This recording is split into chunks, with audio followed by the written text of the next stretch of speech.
19 Keys, and this is high level conversation.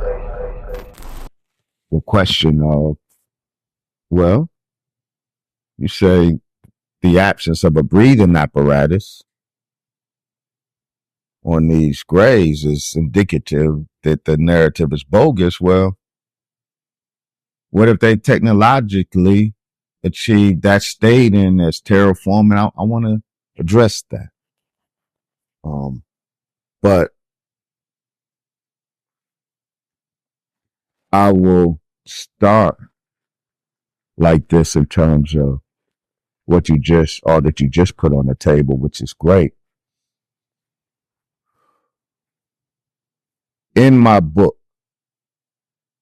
Understanding the Assault on the Black Man, Black Manhood, and Black Masculinity, I have an image that appeared in Ebony magazine, I believe. It was 1967. The date could be wrong. I need to fact check it in my book. But it's a very graphic depiction from Ebony magazine depicting a process that Black boys were being forced to submit to during the U.S. government's violence prevention initiative. An initiative born from the riots or the uprisings and this government's determination to control Black men in the source of our rage. The graphic from Ebony depicts a Black boy undergoing a violent lobotomy. Now, the initial phase of lobotomy, where the white scientists, and this is the depiction, would stick a scalpel or ice pick, do damage to the brain to kill certain centers of the brain, numb certain centers of the brain. And the purpose of this lobotomy program targeting inner city Black males is to damage areas of the brain presumed to be the seat of their language, Black masculine hostility. Black masculine hostility. The hostility that erupted in the riots of the 60s, at the root of which were Black men. The problem of the Black men was their masculinity. It was hostile. So correct the problem by going at the root of the Black masculine hostility, which they identified as certain parts of the brain. So they started doing lobotomies on Black boys, sticking, at that time, physical ice picks in the brain to damage certain lobes. Okay. We documented that. The government's program to target Black masculine hostility, Black masculinity, evolved from physical lobotomy to chemical lobotomy. See, it's all about numbing the divine mind of the Black man. All the focus is on assaulting the mind of the Black man. It's the source of, talked about that all-powerful power hormone, testosterone. The process of producing testosterone in the male body does not begin in the testicles. Begins in the brain. So all of the assault and that weaponized weed and the pot plot, that artificial THC, it targets the very area of the brain which sets off the process that leads to the production of that power hormone, testosterone. So the assault is on the brain of the Black man. First physical lobotomy, then chemical lobotomy. Weaponized weed is a form of chemical lobotomy that targets Black men. Now we've identified sonic lobotomy. How the music, the frequencies of the music have been weaponized to sonically lobotomize the listening, but in particular black men, because of course it's a music that targets our population, and in particular like trap music, which I'm a fan of, but it is what it is. With the 808s, that's there, that opens the door to their sonic lobotomizing of black men. So black men in America, our mind has been so under assault. We are lobotomized. That's why we walk around so zombie-like. It is not incidental, it's deliberate. We are a lobotomized male population, the bull. Now be clear, the black god men, M-I-N, ancient Egypt. His signature representation is him standing erect, and his phallus is erect. It's called the ichthyphallic, erect phallic pose of the god. But the phallus, the ichthyphallic pose, while on the surface level, it represented his procreative powers. But that was metaphor for his creative power. The ichthyphallic God was the creator God. Because, of course, the most honorable Elijah Muhammad teaches us that gestation in the womb of a woman, the development, the evolution of a fetus in the womb of a woman recapitulates God's self-creation in the womb of space and the creation of the universe. So procreation, embryology, is a sign of cosmogony, the creation of the cosmos, or the ichthyphallic form of God. God, as represented as the creator of the heavens and earth, he's depicted ichthyphallic with erect penis and depicted black. In his zoomorphic form, or so-called animal attribute, because the ancients used creation to signify aspects of the creator. And the black bull was the paramount animal attribute of the creator God. Now, by black bull, we're talking about the bull that no longer exists in reality. The oryx bull, not any bull that's found on any farm or in any forest. The oryx bull was one of the mega beasts of the old world. It was the god of the earthly animals at that time. It was a huge animal, a mega beast, and had a beautiful black hide, and that black hide symbolized the black skin of the black god.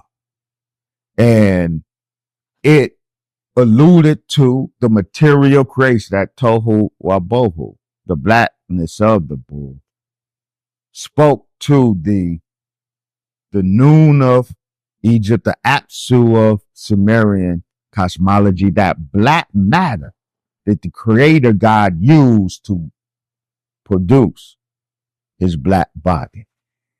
Now, let me say this, if I may. Going back to this extraterrestrial, the bogusness of the extraterrestrial hypothesis. Sure, we know the West would like to terraform Mars. They just put out, they're soliciting volunteers to undergo some training and experiment, because they hope to plant humans on Mars. They got to terraform Mars because they can't go to Mars today. Right. See, the whole point of the need to terraform Mars in order to make it acceptable as a human colony makes the point.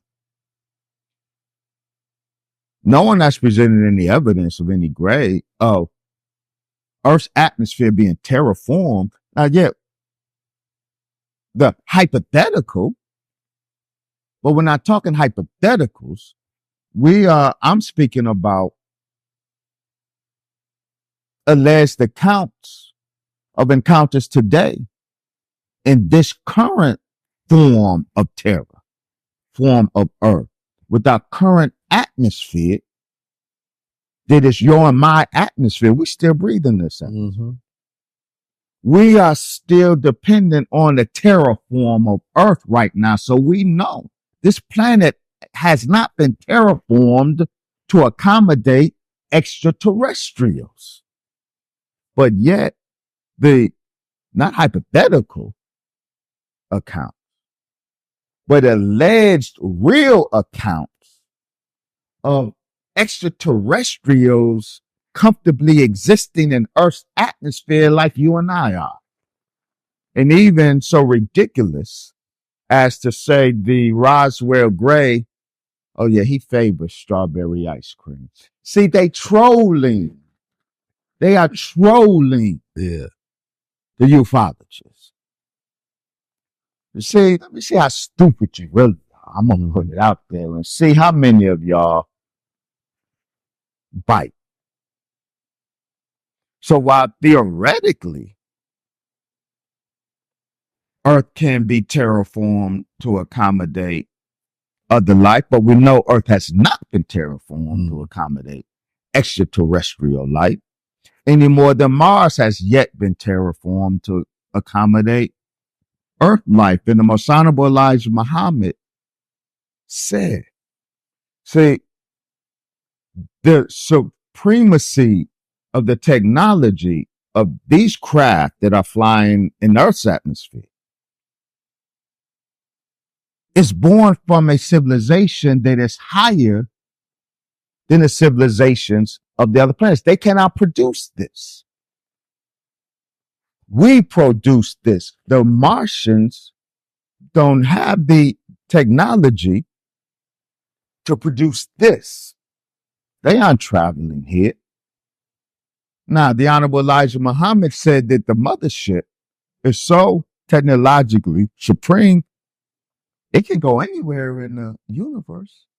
It can hide behind stars. It can go to any planet. It could stay on Mars if it wanted to. Why?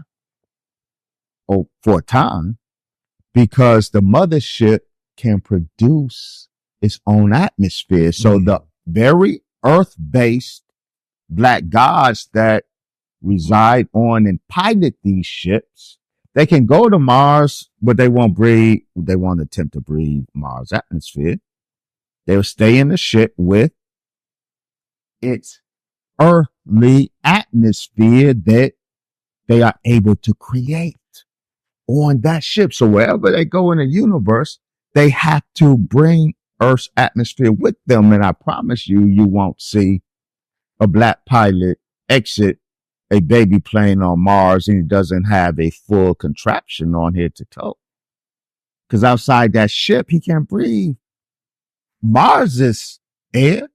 He breathes Earth's air in the baby plane or on the mothership. But if he exits that craft, he will have to have a contraption on, which is why, as I show in my book, the case of the swimmers, of the pilots of the ship and the pilots were encountered in the deep sea in Russia. The giant pilots were seen outside of the craft. They had on the metallic suit because the metallic suit is likely transmedium. But what they also had was a breathing apparatus on their head. So these pilots don't see or presume to breathe the water of the deep sea. They don't presume to breathe in the vacuum of space. So when you encounter them in those environments, you see them in the same gray suit, but you see them with a breathing apparatus on their head. But when we encounter them on Earth, they don't have, I'm talking about the black pilots, They don't have a breathing apparatus on because they are human based. Mm.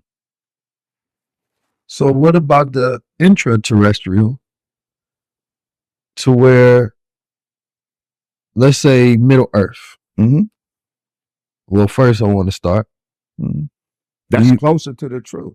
Crypto-terrestrials are closer to the truth than extraterrestrials. You say crypto-terrestrials. Crypto-terrestrials, hidden terrestrials, a civilization of terrestrial beings that are hidden from larger society, and they tend to be discussed in the context of Middle Earth, the hollow Earth.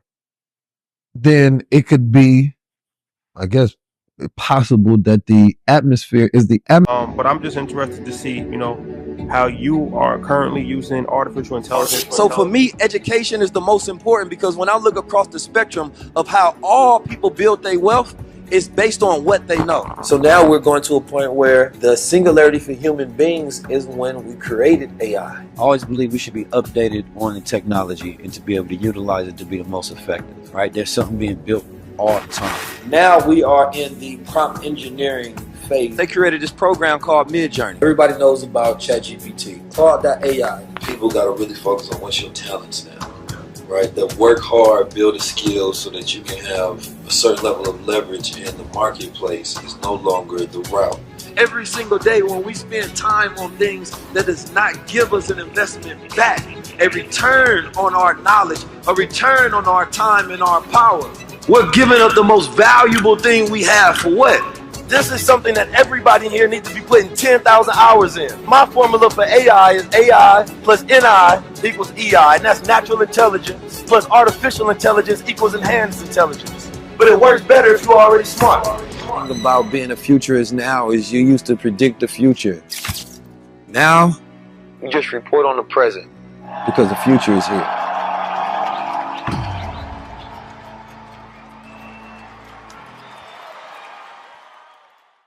19 keys, and this is high level conversation.